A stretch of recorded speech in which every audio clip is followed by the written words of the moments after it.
97, sehat nak? Sehat, Pak. Ya. Jaga kesehatannya tetap ya, walaupun kita tidak sekolah, mudah-mudahanlah dengan adanya vaksinasi kita nanti sekolah ya nak. Oke, kemudian tetap kamu juga ikut prokes di rumah, jangan keluar sembarangan ya. Ingat juga kesehatan itu nomor 1. Kemudian anak-anak kami semua udah saya share ya, absensinya sudah diisi kan? Diisi kan? Kemarin kamu nggak datang loh. Ini kemana kamu kemarin? Datang? Enggak kan? Datang, Pak. Oh datang. Oh berarti kamu datanya berarti yang salah. Nanti jangan diisi, jangan lupa mengisi absensi ya di daftar Ya, Pak. Google Form ya. Oke, Ya, oke. Pak. Oke, semua udah, jangan lupa yang saya share itu di Google Form diisi. Nanti kalau kamu nggak datang, ya juga. Jangan kamu anggap kalau udah daring langsung lulus pula kamu kelas 12 semua ini. Nggak ada itu. Yang nggak pernah ikut kegiatan belajar mengajar, tetap kamu juga dikurangi nilainya. Oke, baiklah. Sampai di sini ada kira-kira yang mau ditanyakan? Nggak ada ya? Hari ini pelajaran kita itu mengenai kalimat efektif. Dah, kalimat efektif. Ada yang tahu kalimat efektif? Belum ya? Ya. Ya, jadi sebelumnya saya mau tanyakan dulu sini sedikit. Ada si Jesslyn ada? Jesslyn ada? Ada, Pak. Ada Jesslyn? Ya, Ada. jadi kita pelajari hari ini nak, itu kalimat efektif. Mana yang pernah kamu dengar nak? Resiko atau risiko, Jesslyn? Resiko, Pak. Resiko ya. Ya, kemudian Rini ada Rini? Sistem atau sistem? Yang mana Rini? Sistem. Kenapa sistem? Karena saya pernah mendengar sistematis kayak gitu. Oh, sistematis ya. Berarti sistematis. Ya, kemudian ada Justin, ada Justin? Ada Justin? Irvin lah, Irvin. Yang mana yang benar ini, Irvin? Merokok Dian di kamar mandi atau Dian merokok di kamar mandi? Merokok Dian di kamar mandi atau Dian merokok di kamar mandi, Irvin? Dian merokok di kamar mandi, Pak. Iya, karena polanya ada subjek, predikat, objek, dan keterangan ya. Ya, jadi jangan terbalik-balik. Oke lah. Jadi untuk lebih lengkapnya, nak, mari kita pelajari materi kita mengenai kalimat efektif. Jadi tadi ada resiko, ada risiko, ada atlet, ada sistem. Coba perhatikan juga seperti yang dikatakan si Rini tadi, kan ada sistem yang bakunya sistem, sistematis yang benar. Resiko dengan risiko, yang benarnya risiko. Kemudian ada apotik, ada apotek, yang ada apoteker, nggak ada apoteker, yang benar apotek ya. Sampai di situ saya rasa jelas.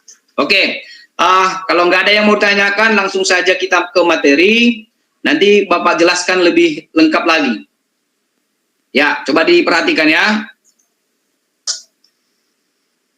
Kalau tidak jelas, kalau nggak nampak, disampaikan nanti. Ya, nampak nak? Nampak ya? Nampak, Pak. Nampak? Nampak, Pak. Oke, jadi untuk menghemat waktu kita juga, perhatikan ini kalimat efektif. Ini saya bawakan sendiri gurumu, Pak Satria ya. Ya, jadi pada hari ini saya akan menjelaskan tentang kalimat efektif. Ya, coba diperhatikan di sini. Yang pertama, itu saya bahas mengenai KD-nya dulu dan IPK-nya. Nah, KD-nya itu kompetensi dasar. Ini menemukan butir-butir penting nanti dari media sosial yang berkaitan dengan unsur-unsur penulisan kalimat efektif itu. Kemudian yang kedua, itu mengenai IPK-nya nanti, indikator pencapaian kompetensi. Di sini 411, menemukan struktur teks kalimat efektif dari media sosial. Kemudian yang kedua, menemukan kebahasaan teks yang ditulis dari media sosial itu. Kemudian yang ketiga, kita nanti menyampaikan kalimat efektif dalam bentuk gambar dan tulisan ke media sosial. Dah? Kemudian kita masuk ke materi kita. Dah, materi kita hari ini yaitu saya jelaskan nanti pengertian kalimat efektif, kemudian nanti syarat-syarat kalimat efektif, kemudian yang ketiga prinsip-prinsip kalimat efektif, kemudian yang keempat contoh bahasa atau kalimat dalam gambar di media sosial itu nanti nak ya. Ya. Kemudian kita masuk ke pengertian kalimat efektif. Ya, ada yang mau menyampaikan sesuatu hal, apa itu kalimat efektif? Coba dulu satu orang, Jessica. Apa kalimat efektif, Jessica? Kalimat yang menyampaikan informasi secara singkat, padat, dan jelas, Pak. Iya, betul ya nak. Wah, ini kelas 12.7 ini kelas pilihan ini. Jadi benar itu ya, singkat, padat, dan jelas itu yang terpenting. Jadi saya jelaskan kembali, kalimat efektif itu adalah kalimat yang memberikan suatu pesan kepada orang lain, baik lisan maupun tulisan secara singkat dia, padat, jelas, lengkap. Seperti yang disampaikan teman kita tadi, si Jesslyn. Sehingga orang lain dapat memahami maknanya nak. Jadi kalau orang yang nggak ngerti, bingung nanti yang disampaikan, itu bukan kalimat efektif. Dah, disampaikan dengan baik dan benar. Ya, kemudian yang kedua, kita harus pahami tentang kalimat atau syarat-syarat kalimat efektif itu. Yang pertama dia itu harus sesuai dengan EYD, ejaan yang disempurnakan. Maksudnya di sini adalah kalimat efektif harus menggunakan ejaan maupun tanda baca yang tepat. Ya, jadi seperti yang awal tadi nak, coba perhatikan di sini ada kan sistem, ada sistem. Yang benarnya adalah sistem, sistematis. Kemudian ada apotek yang benar, apoteker. Nasihat yang benar. Ini yang bakunya. Ya. Kemudian ini dia contoh kata tidak baku ini. Coba kamu perhatikan. Ini juga nanti bersangkutan dengan yang namanya tugasmu. Coba perhatikan di sini. Ada foto, fotokopi, fotocopi, praktek. Ya, ada praktek. Ini yang dibuat oleh masyarakat. Udah. Kemudian yang berikutnya kita masuk ke tidak sesuai dengan ejaan dan penulisan. Perhatikan di sini. Di sini ada kata dijual. Ini harus rangkai. Kemudian di kolam. Ini terpisah. Ke dalam dilaksanakan. Ya. Kemudian kita masuk yang kedua sistematis. Nah, di sini maksudnya bahwa kalimat paling sederhana dia adalah memiliki susunan subjek dan predikat. Kemudian ditambahkan dengan objek pelengkap dan keterangan. Kemudian coba perhatikan contohnya, kalimat tidak sistematis dan kalimat sistematis. Ini seperti yang saya tanyakan tadi kepada teman kita. Mencuci kain Rini di kamar mandi. Dah, yang benarnya Rini mencuci kain di kamar mandi. Menangis ia terseduh-seduh. Ia menangis terseduh-seduh. Di Medan Satria tinggal, yang benarnya adalah Satria tinggal di Medan. Sampai di situ jelas nak? Ada yang mau ditanyakan? Jelas, Pak. Jelas ya? Oke, ini masih awalnya. Jelas, Pak. Oke, bagus. Ya, saya yakin dengan kelas 12.7 ini pintar-pintar ini semua baik-baik nih. Kemudian yang ketiga nak, tidak boros dan bertele-tele. Kalimat yang boros ini coba perhatikan. Para siswa-siswa dimohon maju ke depan. Bu baik datang di waktu ketika. Ini yang efektifnya. Para siswa dimohon maju. Bu baik datang ketika azan berkumandang. Ya, kemudian yang keempat, ini juga harus kamu pahami karena ada di soal nanti. Tidak bermakna ganda atau ambigu. Bermakna ganda di sini, coba perhatikan, gedung kantor yang baru diresmikan oleh pimpinan. Rumah camat baru terbakar ludes. Nah, ini yang benarnya dia. Gedung kantor yang baru itu diresmikan oleh pimpinan. Rumah camat yang baru terbakar ludes. Jadi rumah camat yang baru. Ya. Karena ada pengertian ganda rumah camat baru. Rumah camat yang baru. Ada dua. Maknanya makna ganda. Oke. Coba perhatikan ini contohnya saya buat. Saya ambil dari internet juga. Bila kamu berpendidikan, jangan buang sini. Berarti bisa saja di sini artinya nak. Kalau kamu tidak berpendidikan berarti bisa buang sampah. Itu makna gandanya. Ya. Sampai di sini jelas? Jelas ya? Ketua kelas, bisa nak? Bisa. Oke, mantap. Jelas, Pak. Oke, kita masuk yang terakhir materinya, prinsip-prinsip kalimat efektif ya nak. Yang pertama itu ada kesepadanan. Maksudnya di sini, keseimbangan pikiran dan struktur kalimat yang digunakan. Coba perhatikan contoh, kalimat memiliki subjek dan predikat yang jelas. Bagi semua mahasiswa universitas, harus membayar uang kuliah. Itu salah.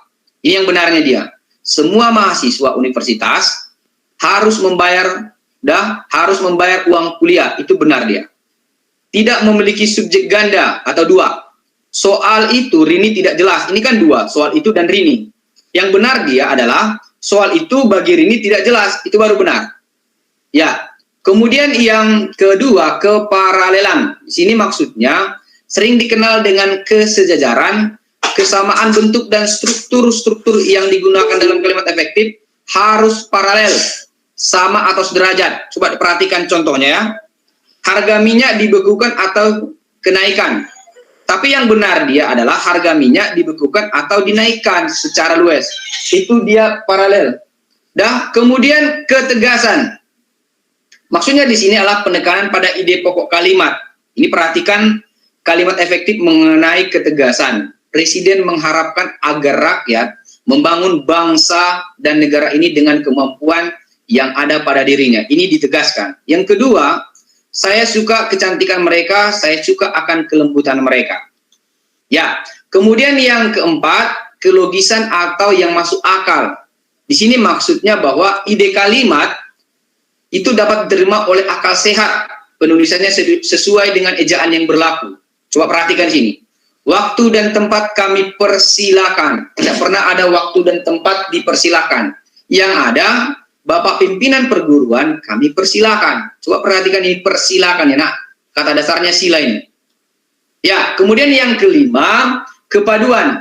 Kepaduan di sini berkaitan dengan keselarasan pernyataan dalam kalimat agar informasi yang disampaikan tidak terpecah-pecah.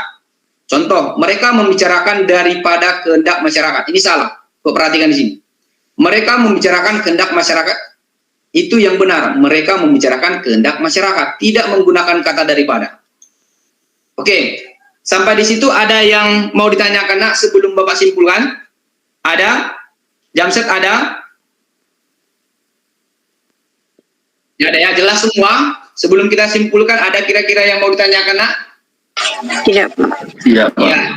Jadi saya simpulkan hari ini tentang kalimat efektif. Nah, ini coba kamu ingat, kamu tegaskan juga, kamu catatkan bahwa kalimat efektif itu harus sering kamu gunakan. Harus kamu sering praktikkan. Bukan praktikkan ya, dipraktikkan. Dan dibiasakan secara baik dan benar. Ya, kemudian di sini harus juga kamu ingat, kita harus membiasakan yang benar. Ini saya sengaja. Membiasakan yang benar, bukan membenarkan yang biasa. Nah, kenapa? Karena yang biasa itu belum tentu benar. Contoh, seperti yang dikatakan si Jesslyn tadi, resiko itu yang sering didengar. Tetapi yang benar adalah kita harus membiasakan yang benar. Risiko, atlet, real, dah. Kemudian ada konkret. Jadi yang biasa belum tentu benar. Coba perhatikan, yang biasa belum tentu benar, tetapi yang benar itu harus benar-benar kita biasakan. Oke, sampai di situ jelas ya? Gak ada yang mau ditanyakan? Jelas?